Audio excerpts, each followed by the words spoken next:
Shri Venkateswara gold తాకట్టులో ఉన్న మీ బంగారాన్ని విడిపించి కొనబడును. మీ సమస్యలకు పరిష్కార మార్గాన్ని తెలియజేసే ప్రయత్నం చేస్తాం. మరి ఇంకెందుకు ఆలస్యం? మీ సమస్యను మాకు వాట్సాప్ మెసేజ్ చేయండి. మా నెంబర్ 7799978978. గుర్తుంచుకోండి, కేవలం వాట్సాప్ మెసేజ్ మాత్రమే చేయండి, కాల్స్ చేయొద్దు. మీ వివరాలు గోప్యంగా ఉంచబడతాయి.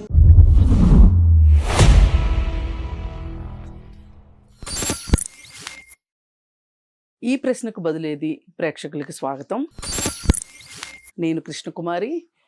మనతో చంద్రికా నాయుడు మేడం గారు ఉన్నారు. మేడం ప్రముఖ క్రిమినల్ లాయర్. అలాగే మనకి సమాజంలో ఎన్నో సమస్యలు, అనుకోని సమస్యలు, అలాగే మనకి తెలియకుండా సమస్యల్లోకి చిక్కుకోవటము జరుగుతూ ఉంటాయి. ఈ సమస్యల నుంచి బయటపడటం ఎట్లా? ఒక్కొక్క సందర్భంలో కుటుంబ సభ్యులతో మాట్లాడటానికి కూడా మనం భయపడతాము, బాధపడతాము. అలాంటి సమస్యలు వచ్చినప్పుడు వాళ్ళల్లో వాళ్ళు కుమిలిపోయి అనారోగ్యానికి గురయ్యి అలాగే ఆత్మహత్యలకు కూడా పాల్పడుతున్నట్లుగా మనం ఎన్నో సార్లు ఎంతోమంది ద్వారా వింటూ ఉన్నాము, చూస్తూ ఉన్నాము. మరి ఇలాంటి సమస్యలు ఏ ఉన్నా సరే ధైర్యంగా మాకు వాట్సాప్ ద్వారా పంపమని మేము చెప్పాము. అలాగే చాలామంది మనకి వాట్సాప్ ద్వారా వాళ్ళ సమస్యలను పంపిస్తున్నారు. ఈరోజు వచ్చిన సమస్య ఏంటి అంటే, నా పేరు స్వప్న. నేను ఐటీ కంపెనీలో జాబ్ చేస్తున్నాను. నా బాస్ కొన్ని రోజులుగా నాతో బాగా మాట్లాడటం, బయటికి తీసుకువెళ్ళి లంచ్లు, డిన్నర్లు ఇప్పించటం, సినిమాలు చూపించటం చేశారు. అతని ఫ్లాట్కి నన్ను తీసుకెళ్ళడం కూడా జరిగింది. ఇద్దరం కలుసుకున్నాం. కానీ ఇప్పుడు నాకు ఒక సమస్య వచ్చింది. అతను బెడ్రూమ్లో నాకు తెలియకుండా వీడియోలు తీశారు. దాంతో అతను ఎప్పుడు పిలిస్తే అప్పుడు అతని ఫ్లాట్కి వెళ్ళాల్సి వస్తోంది. ఆ విధంగా నన్ను డిమాండ్ చేస్తున్నారు. నాకేమో ఇంకా పెళ్ళి కాలేదు. ఈ వీడియోలు బయటికి రాకుండా నేనేం చెయ్యాలో సలహా ఇవ్వండి ప్లీజ్. ఇది లాయర్ గారు సమస్య. ఓకే అండి. ఏమని చెప్పింది అమ్మాయి? ఈ అమ్మాయి సాఫ్ట్వేర్ కంపెనీలో జాబ్ చేస్తుందండి. పేరు స్వప్న. అయితే బాస్ తోటి కొద్దిగా చనువుని పెంచుకుంది. ఆయన పెంచుకున్నారు, ఈవిడ పెంచుకున్నారు. అయితే ఈ క్రమంలో ఇద్దరు బయటికి వెళ్ళడం, లంచ్లకు వెళ్ళడం, డిన్నర్లకు వెళ్ళడం చాలా మామూలుగా జరిగిపోయింది. అదేలేండి. అయితే ఈ క్రమంలోనే అతని రూమ్కి కూడా వెళ్ళడం జరిగింది. అయితే అక్కడ వీరిద్దరూ శారీరకంగా కలవటం కూడా జరిగింది. అయితే ఈ అమ్మాయికి తెలియని విషయం ఏంటి అంటే, తర్వాత వీడియోస్ తీసాడు. అతను కెమెరా పెట్టాడు. అదే కెమెరా పెట్టి వీడియో తీసి ఏం చెప్తున్నాడు అతను అంటే, నువ్వు మళ్ళీ మళ్ళీ నా ఇంకా బ్లాక్మెయిల్ చేస్తున్నాడు సింపుల్ గా. అయితే ఇక్కడ మనం తెలుసుకోవాల్సిన విషయం ఏంటంటే, కృష్ణకుమార్ గారు నిజంగా ప్రేమించినవాడు పెళ్లి చేసుకోవాలనుకుంటాడు. పెళ్లి చేసుకున్న తర్వాత జరగాల్సిన కార్యక్రమాలు పెళ్లి అయిన తర్వాతనే జరగాలి అని కోరుకుంటాడు. ఆడదాని గౌరవానికి లేదా ఆడదాని మనసుకి, శరీరానికి విలువ ఇచ్చేవాడు చేసే పని అది. చాలా మంది అమ్మాయిలు ప్రేమిస్తున్నాడు అనగానే నేను కూడా ప్రేమిస్తున్నాను.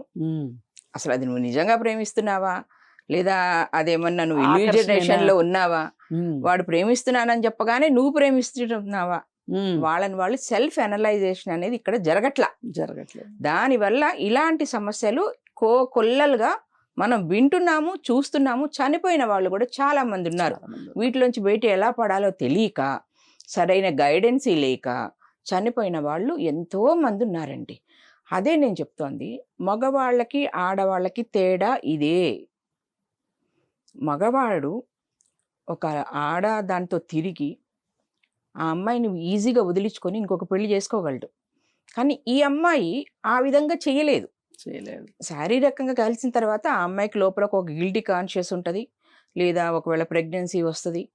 ఆ ప్రెగ్నెన్సీ వస్తే పిల్లల్ని తనే చూసుకోవాల్సి వస్తుంది. ఒక్కొక్కసారి ఆ ప్రెగ్నెన్సీ తీసివేయటానికి కూడా వీలు లేని సిచ్యువేషన్స్ ఉంటాయి.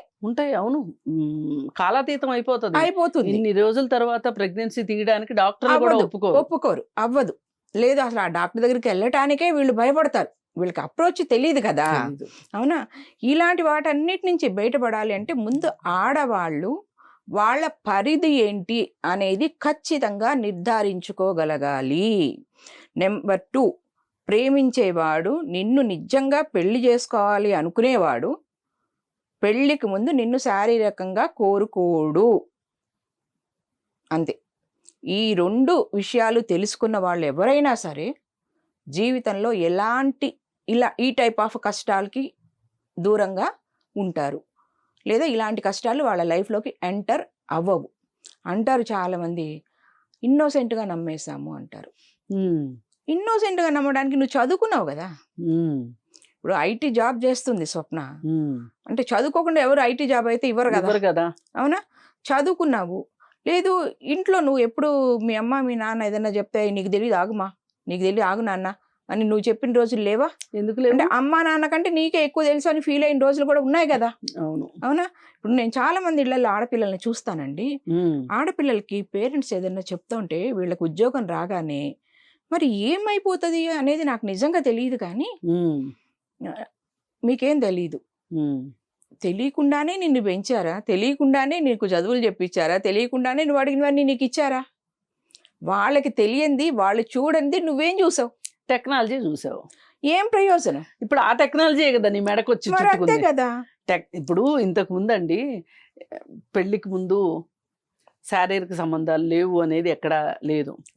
ఉంది కానీ వీళ్ళు రాసుకున్న ఉత్తరాలతోటి బ్లాక్ మెయిల్ చేయడమే కుదిరేది. కానీ ఉత్తరాలు లేదా ఏదైనా ఫోటోలు ఎప్పుడన్నా తిరిగితే వాటితో కుదిరేది. అది ఒక 2 కుటుంబాల మధ్య లేదా 4 ఫ్రెండ్స్ మధ్య ఉండేది. ఆ షేరింగ్ అనేది, ఆ స్ప్రెడ్ అవడం అనేది ఎక్కువ ఉండేది కాదు. ప్లస్ అమ్మాయి తల్లిదండ్రులు ఎంత భయపడుతూ ఉండేవాళ్ళు, అబ్బాయి తల్లిదండ్రులు కూడా ఆ రోజుల్లో అలాగే భయపడేవాళ్ళు.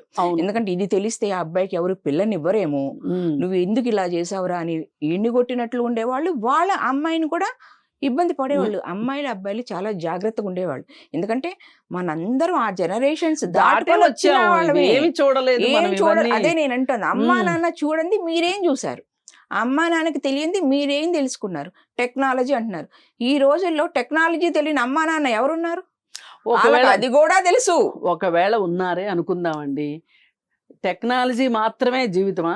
కాదు కదా. ఇప్పుడు నిన్ను పెంచడానికి ఏ టెక్నాలజీ ఉపయోగపడింది, నిన్ను కనడానికి ఎంత టెక్నాలజీ అవసరమైంది? అదే నేనంటోంది కూడా, అమ్మా నాన్నకి తెలియంది నీకేముంది? అమ్మా నాన్న దగ్గర నువ్వు దాచాల్సిన విషయం ఏంటి? ఏ విషయాలు లేవు. నేను ఈ సందర్భంగా కొన్ని మాటలు మాట్లాడతానండి. అఫ్ కోర్స్ అది హార్ష్గానే ఉంటుంది పిల్లలకి.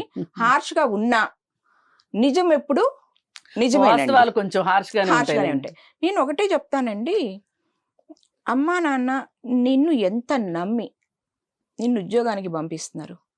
నువ్వు ఉద్యోగం నుంచి డైరెక్ట్గా ఇంటికి వస్తావని వాళ్ళు నమ్ముతారు. నువ్వు ఒక గంట లేట్గా వస్తే కంగారు పడతారు. అవునా? అంటే నీ మీద నీ తల్లిదండ్రులకి ఎంత నమ్మకం, నీ మాట మీద ఎంత నమ్మకం. నువ్వు ఇంకొక అతనితో ప్రేమలో పడినప్పుడు, లేదా ఇంకొక అతని దగ్గరికి వెళ్ళి నువ్వు శారీరక సుఖాన్ని పొందినప్పుడు నీకు ఇవి గుర్తు రావట్లేదా? నువ్వు అబద్ధం చెప్తున్నావు, అమ్మా నాన్న అబద్ధం చెప్పి నువ్వు అటు వెళ్తున్నావు. ఇలాంటివి జరుగుతాయి ఇన్సిడెంట్స్. అప్పుడు నువ్వు ఏ ఫేస్ పెట్టుకొని అమ్మా నాన్నకి చెప్తావు? నెంబర్ 2, అమ్మా నాన్నకి మాత్రమే చెప్పగలిగే విషయాలు ఇవి. కానీ దురదృష్టవశాత్తు చెప్పరు. కానీ ఫైనల్ గా ఆళ్లే కదా నిన్ను సేవ్ చేయాల్సింది. ఏ ఫ్రెండ్ రారు. నేను ఖచ్చితంగా చెప్పగలను, ఎందుకంటే నేను చాలా చూశాను. నేను చూసినన్ని ఆల్మోస్ట్ ఇలాంటివి ఎవరు చూసుండరు కూడా, ఎవరు వినుండరు. చూడటం ఇన్ ద సెన్స్ విని ఉండరు. ఓకే, మిమ్మల్ని లవ్కి ఎంకరేజ్ చేస్తారు. ఇలాంటి వాటికి నీ ఫ్రెండ్స్ ఎంకరేజ్ చేస్తారు. తర్వాత అతనితో నీకు చెడిపోయినప్పుడు కానీ, అతను ఈ విధంగా వీడియోలని పబ్లిక్ చేస్తాను అని చెప్పి నేను బెదిరిస్తున్నప్పుడు కానీ, లేదా ఇంకొక విషయంగా నీకు ప్రెగ్నెన్సీ వచ్చినప్పుడు కానీ, నీ ఫ్రెండ్స్ ఎవ్వరూ నీతో ఉండరు. అప్పుడు నీతో ఉండేది ఎవరు? నీ పేరెంట్స్. మరి అనుకుంటే నీ కుటుంబ సభ్యులు. అంతే, నీ పేరెంట్స్ నీ కుటుంబ సభ్యులే ఖచ్చితంగానండి. ఎందుకంటే కుటుంబ సభ్యుల్లో కూడా అబ్బాయిలు ఉంటారండి, అన్న తమ్ముడు ఉంటారు. వాళ్ళకి మనం చెప్పలేము ఇలాంటివి. అక్క మీదో చెల్లి మీదో అమితమైన ప్రేమ ఉంటే తప్ప ఇలాంటివి వాళ్ళు స్వీకరించరు, అర్థం చేసుకోలేరు. అదే ఏంటుంది, స్వీకరించరు, అర్థం చేసుకోలేరు.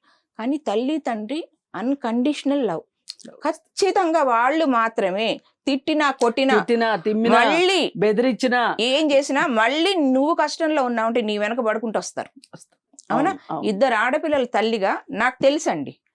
ఓకే, నేను నా పిల్లలకి ఇవన్నీ చెప్పుకుంటూనే పెంచాను కాబట్టి నాకు అందరు ఆడపిల్లలు నా బిడ్డల్లాగే కనిపిస్తారు.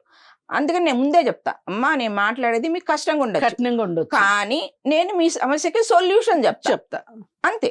సొల్యూషన్ కావాలంటే ముందు నాతో తిట్లు తినాల్సిందే. ఎందుకంటే తాత్కాలికంగా కష్టపడినా గానీ మీకు ఫలితం మట్టుకు. ఎందుకంటేనండి మనం వాళ్ళకి అవన్నీ చెప్పకుండా ఈజీ వేలా నువ్వు ఇట్లా చేసాయి ఇట్లా తప్పిపోతుంది అని అంటే వాళ్ళకి అది ఈజీగా అనిపిస్తే మళ్ళీ ఇంకొకసారి ఇదే చెయ్యొచ్చు కదా అన్న ఫీలింగ్ లో ఉంటారు.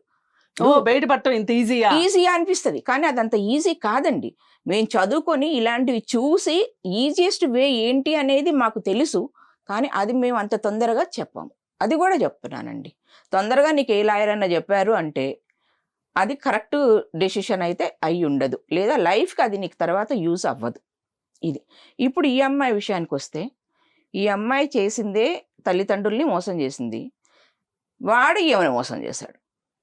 ఇప్పుడు మోసం అంటే ఏంటి, మోసం చేస్తే ఎంత బాధ అనేది నీకు తెలుస్తుంది.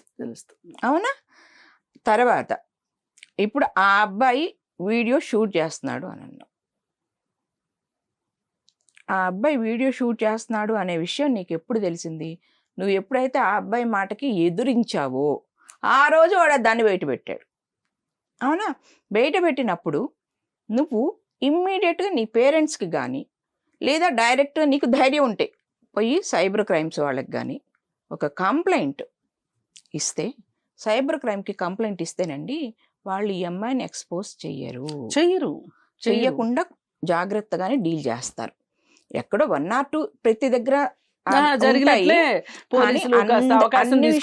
అలా ఉండవండి, అన్నిసార్లు అలా ఉండవు. వాళ్ళు ఖచ్చితంగా సీక్రసీ మెయింటైన్ చేస్తారు. ఓకే, ఆడపిల్లలు ఇది మాత్రం గుర్తుపెట్టుకోండి. అలా తెలియకుండా మళ్ళీ వాడికి భయపడి మీరు వెళ్తూ ఉంటే వాడు వాడితో ఉన్నదే చెప్పాడు, తర్వాత వాళ్ళ ఫ్రెండ్స్ చెప్తాడు, అది కూడా మళ్ళీ నీకు రికార్డ్ చేస్తాడు ఖచ్చితంగా. ఒకటితోనే నువ్వు ఇంత నరకం పడుతుంటే 10 మంది ఉన్నవి వీడియోస్ బయటకు వస్తే నువ్వు ఇంకెంత నరకం పడాలా? అసలు నీకు జీవితం ఏముంది? అవునా? అందులో ఈ రోజుల్లోనండి ప్రతి ఇలాంటి వాటిని మనం చూడకూడని సైట్లలో చూడాల్సిన పరిస్థితి వస్తుందండి. అది ఏ సైట్ లో ఉంటుందో కూడా మనకు తెలియదు. ఈ టెంపరీగా మీరు ఈ సైబర్ క్రైమ్కి వెళ్లకుండానో లేదా పేరెంట్స్కి ఇంటిమేషన్ చెయ్యకుండానో ఎలాగోలా దీన్ని తప్పించుకొని ఇంకొక పెళ్లి చేసుకుందామన్నా ఇందాక నేను చెప్పాను, అది ఎక్కడ ఆ వీడియోస్ ప్రత్యక్షం అవుతాయి అనేది ఎవ్వరికి తెలియదు. అవునా? కావాలని వాళ్ళకి చేరేటట్లు చేయడం కూడా పెద్ద కష్టమేం కాదండి, అసలు తెలీదు కాదు, రెండు ఎవరికి కష్టం కూడా కాదండి. అసలు అది ఏం కష్టం ఉంటది?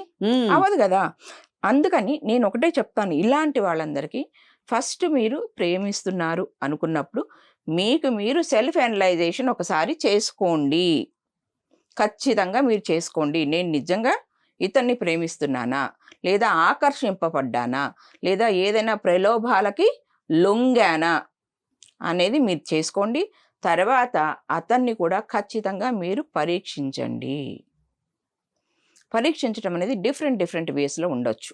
ఓకే, మనం పెళ్ళి ఎప్పుడు చేసుకుందామంటే కొంతమంది చెప్తారు, లేదు మా అమ్మ మా నాన్న దగ్గరికి వచ్చి మాట్లాడు అనొచ్చు, లేదా మీ పేరెంట్స్ దగ్గరికి నన్ను ఒకసారి తీసుకెళ్ళు, నన్ను పరిచయం చేయని అడగొచ్చు. ఇలాంటి వాటిల్లోనే దొరికిపోతారండి. అవునా? అవి ఇనిషియల్ స్టేజ్లోనే జరగాలి.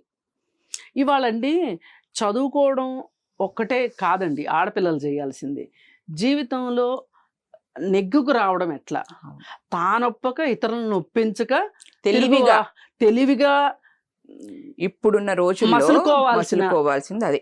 అందుకనే నేను అంటుంది పెద్ద పరీక్షలు ఏం అవసరం లేదండి. నిజంగా నిన్ను ప్రేమించాడు, వాళ్ళ అమ్మా నాన్నకి పరిచయం చేయడానికి నీకేంటి ఇబ్బంది? అసలు అది కూడా కాదండి.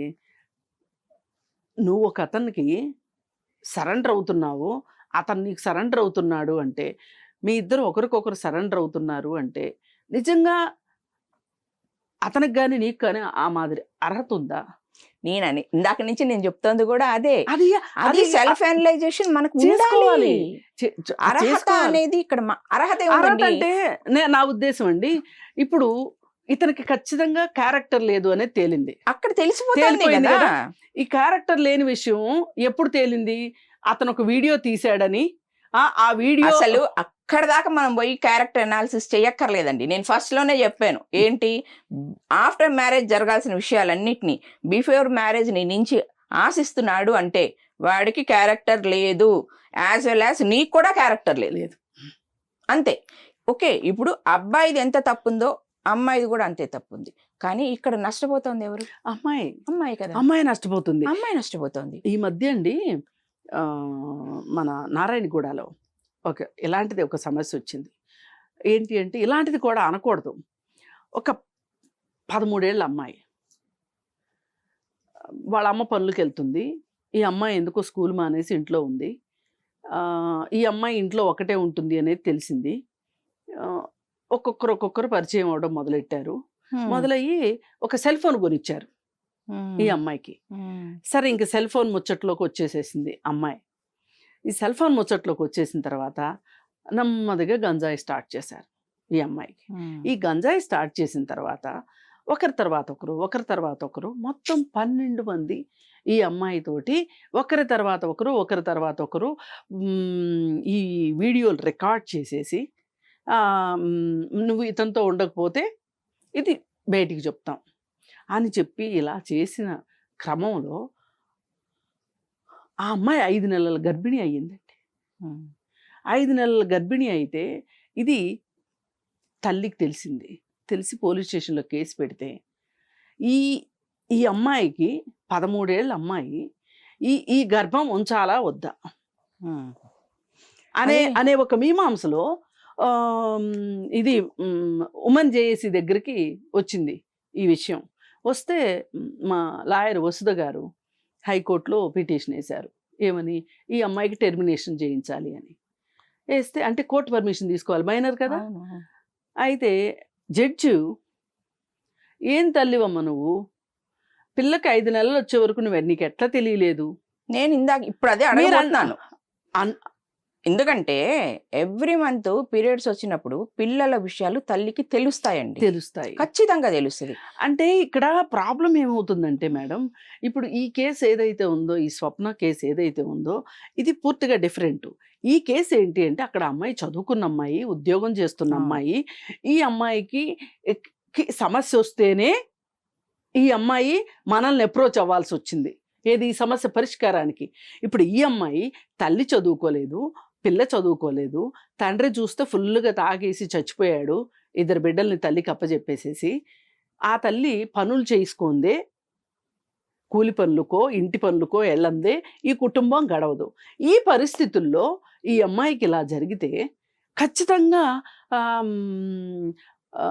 కొన్ని సంస్థలో వ్యవస్థలో అమ్మాయికి సహాయంగా ఉండవలసిందే. ఎందుకంటే ఆ తల్లి నిస్సహాయరాలు.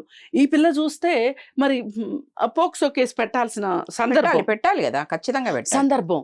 అయితే జడ్జి గారు ఇలా అంటే ఇప్పుడు ఆ తల్లి పరిస్థితి ఏంటి అంటే, ఏ పూట పని చేసుకోకపోతే ఆ పూట గడవని పరిస్థితి. సరే, ఆయన ఏదో ఓ మాట అన్నారు, సరే అది ఆయన అదే మాట ఈ 12 మంది అబ్బాయిల తల్లిదండ్రులను కూడా ఒక ప్రశ్న వేసి ఉంటే బాగుండేది. వేయకోకుండా ఈ అమ్మాయిని అన్నారు. చివరికి ఎట్లా అయితే ఇచ్చారు, పర్మిషన్ ఇచ్చారు, టెర్మినేషన్ అయిపోయింది. అయిపోయిన తర్వాత చిన్న చిన్న హెల్త్ కాంప్లికేషన్స్ వచ్చినాయి. ఇప్పుడు ఆ అమ్మాయిని ఒక హాస్టల్లో పెడితే చదువుకుంటుంది. అంటే ఈ టెక్నాలజీ చూడండి, చదువుకున్న అమ్మాయి టెక్నాలజీని హ్యాండిల్ చేయలేకపోయింది. ఆ చదువుకోని పిల్ల, అంటే ఏదో కొద్ది గొప్ప చదువుకున్న మైనర్ పిల్ల టెక్నాలజీని హ్యాండిల్ చేయలేకపోయింది. ఇప్పుడు మన చుట్టూ ఉన్న ప్రకృతి పరంగా జరిగే విషయం ప్రెగ్నెన్సీ రావడం అనేది, ఇదే కాకుండా టెక్నాలజీ మనకి ఎంత ఏమనాలి శాపంలాగా తయారైంది కదండి. చాలా జీవితాలు నాశనం కారణం టెక్నాలజీనే అంతే. అయితే ఇక్కడ నేను అనేది ఏంటంటే, సరే ఆ మైనర్ది మన టాపిక్ ఓకే, అదైతే కనుక కోర్టు నుంచి పర్మిషన్ తీసుకొని రావాలి. కానీ పర్లేదు, 5 నెలలకైనా టెర్మినేషన్కి ఇచ్చారు, కోర్టు పర్మిషన్ ఇచ్చింది అంటే మైనర్ కాబట్టి ఇచ్చుంటదండి. అవును, సహజంగా అయితే ఇవ్వరు. ఎన్నో వీక్స్ ఉంటాయి. ఆ వీక్స్ తర్వాత పర్మిషన్ ఇవ్వరు. ఎందుకంటే దానివల్ల పెద్ద ప్రాణానికి ప్రాబ్లం వస్తుంది అని పర్మిషన్ ఇవ్వరు. ఆ అమ్మాయి మైనర్ అవ్వటం వల్ల లేదా డాక్టర్స్ పర్యవేక్షణలో జాగ్రత్తగా చేస్తారు అనే దానివల్ల అలా చేసే ఉంటారు. కానీ అది ఆ అమ్మాయి లైఫ్ లాంగ్ వెంటాడుతూనే ఉంటదండి. మనం ఎక్కడికి వెళ్ళినా ఒక్కొక్కసారి చూడండి ప్రపంచం చాలా చిన్నదిగా చాలా చిన్నది. ఎందుకంటే ఇక్కడ కనపడిన వాళ్ళు ఇంకొక దగ్గర ఇమీడియట్ గా కనిపిస్తారు. మనం ఎవరినైతే చూడకూడదు అనుకుంటామో వాళ్ళు మన కళ్ళ ముందే కనిపిస్తారండి. అది అలా ఇష్టపూర్వకంగానే అతన్ని కలిసింది. అంతవరకు వాళ్ళిద్దరికి రిలేటెడ్ గా ఎలాంటి కేసు ఉండదండి. తర్వాత వచ్చే కేసు ఆ అబ్బాయి ఈ అమ్మాయిని బ్లాక్మెయిల్ చేశాడు. It's related to cyber crime, అంటే క్రిమినల్ కేసే. సైబర్ క్రైమ్కి వెళ్ళటమే. ఎందుకంటే మన రాజ్యాంగంలో అనొచ్చు, లేదు మన సెక్షన్స్లో అనొచ్చు అండి, చాలా ఆడవాళ్ళ గౌరవానికి చాలా విలువ ఇచ్చారు. మన దీనిలో కూడా న్యాయ సంహిత వీటిల్లో కూడా ఆడవాళ్ళ గౌరవం అనేది చాలా ఇంపార్టెంట్. అంతకంటే ఇంపార్టెంట్ పిల్లలు. అందుకే పోస్కో అంత విలువ. అవునా? కానీ ఇక్కడ వచ్చేటప్పటికి మనం లేడీస్కి సంబంధించి సెక్షన్ 79 ఇది పెట్టుకోవచ్చు అండి. కానీ ఇక్కడ మెయిన్ ఏంటంటే దీనికంటే కూడా ముందు ఆ స్వప్న సైబర్ క్రైమ్స్కి వెళ్ళటము, వాళ్ళ పేరెంట్స్కి చెప్పాలి, పేరెంట్స్ని తీసుకొని వెళ్ళి సైబర్ క్రైమ్లో కంప్లైంట్ ఇవ్వాలి. ఎందుకంటే ఖచ్చితంగా పేరెంట్స్ సపోర్ట్ ఉంది అంటే సైబర్ క్రైమ్ లో ఉన్న పోలీసులు కూడా జాగ్రత్తగా ఉంటారు. అవునా? ఇండివిజువల్ గా వెళితే వాళ్ళు కూడా ఇప్పుడు ఇందాక మనం జడ్జి గారు అన్నారు అని అనుకున్నా, అలా ఏదైనా ఒక మాట అన్నారు అనుకోండి, ఈ అమ్మాయి బాధపడతారు. ఇవన్నీ ఎందుకు? సపోర్ట్ గా పేరెంట్స్ ని తీసుకెళ్తే వాళ్ళు ఏమన్నా పేరెంట్స్ ముందే అంటారు, పేరెంట్స్ వస్తే ఈ అమ్మాయిని ఓదార్పు చేస్తారు. తర్వాత ఈ అమ్మాయి చేసిన రెండో మిస్టేక్ ఏంటి అంటే, అతను ఎప్పుడైతే మొదటి వీడియో చూపించాడో ఆ రోజే చెయ్యాలి ఈ పని. కానీ పాపం మళ్ళీ భయపడుతూ ఆ బ్లాక్మెయిల్కి లొంగిపోయి అతను చెప్పినప్పుడు పిలిచిన దగ్గరికి వెళుతూనే ఉంది. ఈరోజు ఫైనల్గా వాళ్ళ పేరెంట్స్ ఎవరో ఇంట్లో మరి పెళ్లి సంబంధాలు ఏమన్నా చూస్తున్నారేమో, ఈ టైంలో ఇంకా భయం వస్తుంది. ఆడపిల్లలకి తెలియదు కానివ్వండి, అందరు అనుకుంటారు మాకేంటి ఉద్యోగం చేస్తున్నాం, మేము చాలా డేరుమా. లేదండి, ఆడపిల్లలకి సహజంగానే స్వభావ సిద్ధంగానే కొన్ని క్వాలిటీస్ ఉంటాయి. అందులో భయం ఒకటి.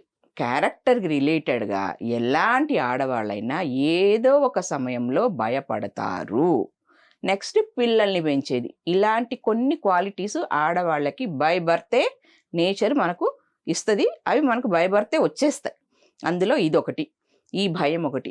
ఎందుకు భయపడుతోందంటే క్యారెక్టర్ పోయింది కాబట్టి ఇక్కడ ఆ అమ్మాయి భయపడేది దానికే. అంతేగాని అతను గనక, నేను ఒక మాట అంటానండి, అతను గనక వీడియో తీయకుండా ఈ అమ్మాయిని నువ్వు నాకు వద్దు అంటే ఈ అమ్మాయి సమస్య మన దాకా రాదే కాదు. అవునా? కామ్గా వాళ్ళ అమ్మా నాన్న చూసిన అబ్బాయిని పెళ్లి చేసుకునేది. అవునా? రేపు ఎప్పుడైనా ఫ్యూచర్లో ఈ అమ్మాయికి ఇలా రిలేషన్ ఉంది అని ఆ అబ్బాయికి తెలిసినా అతను అడ్జస్ట్ అయ్యే ఉండేవాడు. ఇప్పుడున్న రోజుల్లో జనరేషన్స్ అలాగే ఉన్నాయండి. లవ్ లేకుండా పెళ్లిళ్ళు అవ్వడం చాలా తక్కువ అయిపోయింది. అది మనం మాట్లాడుకోకూడని విషయాలు ఇలాంటివన్నీ. ఎప్పుడు ఉన్నవేనండి, ఏదో కొత్తగా వచ్చిందని కాదు. అంటే ఒకప్పుడు ఏంటి అంటేనండి, ఇప్పుడు నా మనకే ఉన్నాం 18 yearsకే పెళ్లి చేసేవాళ్ళు. అప్పటికి అసలు ఇవన్నీ ఏమి తెలిసేవి కాదు. మనకు తెలిసే టైం వచ్చేటప్పటికి చదువుల్లోనో లేదా పిల్లల్ని అనే దానిలోనో బిజీగా ఉండేవాళ్ళం. తర్వాత ఎవరి ప్రొఫెషన్స్లోకి వాళ్ళు చదువుకుంటూ పిల్లల్ని పెంచుకుంటూ ఆలోచించటానికి కూడా సమయం లేకుండా ఉండే రోజులండి అవి. ఇప్పుడు అలా లేదు. అందరికీ మినిమం 25 years 26 years వస్తేనే పెళ్ళిళ్ళు జరుగుతున్నాయి. ఆడపిల్లల్ని కూడా తల్లిదండ్రులు బాగా చదివిస్తున్నారండి. ఉద్యోగం వచ్చినాకే పెళ్ళిళ్ళు చేస్తున్నారు. అది చాలా మంచి మార్పు, చాలా మంచి మార్పు. కానీ దాన్ని ఈ జనరేషన్ అమ్మాయిలు అది పోగొట్టుకున్న మనకు తెలుస్తుంది. మనకు 18 ఏళ్ళకి పెళ్లిళ్ళు చేసి పిల్లల్ని పెంచుకుంటా చదువుకుంటూ ఈ రోజు నిలబడ్డ మనకు దాని విలువ తెలుస్తుంది. కానీ ఈ రోజుల్లో ఉన్న చాలా మంది అమ్మాయిలకండి 70% అమ్మాయిలకి దాని విలువ తెలియట్లా. ఆ చదువు, ఆ ఉద్యోగం, పేరెంట్స్ పడుతున్న కష్టం, దాని విలువ తెలియట్లా. అది తెలుసుకొని జ్ఞానంతో మెలిగితే సరిపోతుంది. ఈ స్వప్న విషయంలోనైతే సైబర్ క్రైమ్కి అప్రోచ్ అవటమేనండి. ఖచ్చితంగా అప్రోచ్ అయితే వాళ్ళు చూస్తారు. లేదు అంటే మనల్ని అప్రోచ్ అవ్వమనండి. దాన్ని ఆ ప్రొసీడింగ్స్ ఉంటాయి కదా, ఎలా అవును. ఎలా ఎలా ఏంటి అవును. అనేది అవి మనం చెప్పొచ్చు. ప్రాబ్లం ఏం లేదు, ఛానల్ నెంబర్ ఎలాగో ఉంటుంది. అవును. ఛానల్కి అప్రోచ్ అయితే మనమే దానికి సొల్యూషన్ చెప్పి ఎలా ఏంటి అనేది కూడా మనం చెప్పొచ్చు. ఇదే విధంగా అబ్బాయిలు అమ్మాయిలు ఇద్దరూ సఫర్ అవుతున్నారు. కొన్ని విషయాల్లో కొన్ని అబ్బాయిలు suffer విషయాల్లో అవుతున్నారు, అమ్మాయిలు కూడా ఇలా బ్లాక్మెయిల్ చేస్తున్నా ఉన్నారు. ఎవరైనా సరేనండి. కాకపోతే ఒకటి నంబర్ ఆఫ్ కేసెస్ విషయంలో మటుకు అబ్బాయిలదే పై చేయిగా ఉంటుంది ఈ విషయంలో. ఉంటుంది. మేడం 354 అట్రాక్ట్ కాదా దీనికి? నిర్భయ రాదంటారా? రాదు రాదు రాదు. నిర్భయ అనేది అత్యాచారానికండి, ఉమ్, ఇష్టం లేకుండా చేసేదానికి. ఉమ్, ఇది ఫస్ట్, అందుకే నేను ఫస్టే చెప్పాను, ఇది ఇష్టపూర్వకంగానే ఉమ్, అని చెప్పేశాను. అందుకే ఉమ్, నిర్భయ కేసు దేనికి వస్తుంది అంటే అది అత్యాచార కేసు. ఉమ్. బలవంతంగా ఆ అమ్మాయిని ఎత్తుకెళ్ళి 10 మంది rape చేసి ఇప్పుడు మన చంపేసి. 354 ABCD ఉన్నాయి కదా, ఆ, అవేవి దీనికి అట్రాక్ట్ కావు. కావండి. ఓకే, ఇక్కడ సెక్షన్ ఇందాక చెప్పాను కదా, ఉమ్, ఆ సెక్షన్స్, ఇది మన సెక్షన్ 79. 79 ఆడవాళ్ళ గౌరవానికి భంగం కలిగించే విధంగా కానీ, ఆడవాళ్ళకి ఇష్టం లేకుండా వాళ్ళ ఫొటోస్ తీయటం కానీ, తీయటం గాని. లేదా ఆ ఫోటోలని చెప్పకుండా తీసినా సరే. అదే అండి, ఇష్టం లేకుండా అంటే ఇంక అదే ఉమ్, కదా, ఉమ్. తీసినా కానీ, లేదు ఆ ఫొటోస్ ని స్ప్రెడ్ చేసే ఇది కూడా లేదండి. పైగా వాటిని చూపించి బెదిరించడం. బెదిరించడం, బ్లాక్మెయిల్, వీటన్నిటికీ ఈ సెక్షన్స్ వచ్చేస్తాయండి. ఓకే. తర్వాత కానీ ఇది మాత్రం సైబర్ క్రైమ్కి, ఏది ఈ వీడియోస్కి రిలేటెడ్గా ఏదైతే ఉందో అది ఖచ్చితంగా సైబర్ Cyber క్రైమ్కి crime. వెళ్ళాల్సిందే. వెళ్ళాల్సిందే. అది కాక పోలీస్ స్టేషన్కి వెళ్ళి వీళ్ళకి ధైర్యం ఉండి పోలీస్ స్టేషన్లో కేసు పెట్టగలిగితే, ఇందాక నేను చెప్పాను కదా ఈ సెక్షన్స్ అనేవి, ఏది సెక్షన్ 79, సెక్షన్ 249, 259, 295, 296, ఉమ్, 294, 295, 296 ఈ 3 సెక్షన్లు ఆ అబ్బాయి మీద పెట్టొచ్చు. దాంతోపాటు సెక్షన్ 79 కూడా పెట్టొచ్చు. ఈ 4 సెక్షన్లు పెట్టొచ్చు. ఇంతకు మించి మనం చెప్పడం కూడా వేస్ట్ అండి, Best. అనవసరం. ఇప్పుడైతే అనవసరం. వాళ్ళు అప్రోచ్ అయినప్పుడు మనం మాట్లాడదాం హౌ టు అప్రోచ్ తప్పకుండా. అనేది. ఓకే, చూశారు కదండి, ఇలా తల్లిదండ్రులు మన మీద ఎంతో మన భవిష్యత్తును ఆలోచించి వాళ్ళు ఎన్నో త్యాగాలు చేసి కూడా మన చదివించి, ఊరు కాని ఊర్లో ఉద్యోగం అంటే కూడా ఆలోచించకుండా భయపడకుండా మనల్ని పంపిస్తుంది. ఎందుకంటే మనకంటే ఎక్కువ చదువుకుంది మన అమ్మాయి, మనకు తెలియని ఏవో చాలా తెలుసు అనే ఒక నమ్మకంతో వాళ్ళు మనల్ని వేరే ఊర్లలో ఉంచితే మనం ఇలా చిన్న చిన్న ఆకర్షణలకో లేకపోతే బలహీనతలకో అతను చెప్పిన మాటలు విను, ప్రలోభాలకేనండి, ప్రలోభాలకి లోబడకుండా ఉంటే చాలు. ఇలా చేసుకుని జీవితాలు ఒక రకంగా మనం చూసి మనమే ఎన్నుకుని మనమే మన చెప్పుతోటి మనమే కొట్టించుకున్నలాగా పరిస్థితులు ఎవ్వరూ తెచ్చుకోవద్దండి. ఒకవేళ అలాంటి పరిస్థితులు వచ్చి తెచ్చుకుంటే కూడా మీకు మేము అండగా ఉంటాము, న్యాయ సహాయం చేస్తాము. అలాగే మీ వివరాలు చాలా గోప్యంగా ఉంచబడతాయి. ధైర్యంగా రండి, మీ సమస్యల్ని పరిష్కరించుకోండి.